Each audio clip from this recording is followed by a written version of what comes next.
ग्रोवाइटी एक ऐसा यूट्यूबर जो आज के समय में यूट्यूब पर क्या उनके वीडियो में हजारों में व्यू आते हैं। क्या बोला? हजारों में?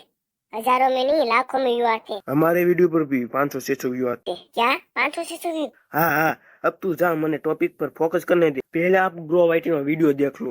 एक नॉर्मली एक प्राइवेट वीडियो का यूआरएल आप किसी के साथ भी शेयर नहीं कर सकते हो। वहीं एक अनलिस्टेड वीडियो का यूआरएल किसी के साथ भी शेयर किया जा सकता है एंड जिसके पास भी उस वीडियो का लिंक है वो उसे कभी भी देख सकता है। फिर एक और डिफरेंस है कि प्राइवेट वीडियोस पर कोई भी कमेंट नहीं कर सकता, इनफैक्ट आप खुद भी नहीं कर सकते। वहीं एक अनलिस्टेड वीडियो पे हर वो इंसान कॉमेंट कर सकता है। इस वीडियो को देखकर एक बात आपने नोटिस की क्या?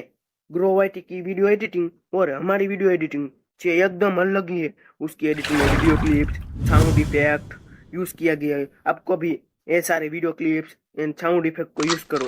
पर हमारे पास तो वीडियो क्लिप्स के साउंड इफेक्ट है ही नहीं।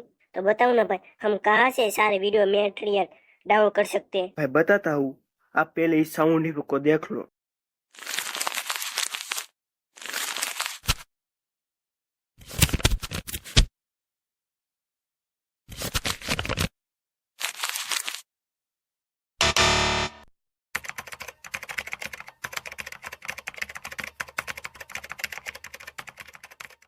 इस सारे साउंड इफेक्ट को डाउनलोड करने के लिए पिन कमेंट में लिंक है, वहां से आप साउंड इफेक्ट को डाउनलोड कर सकते हैं।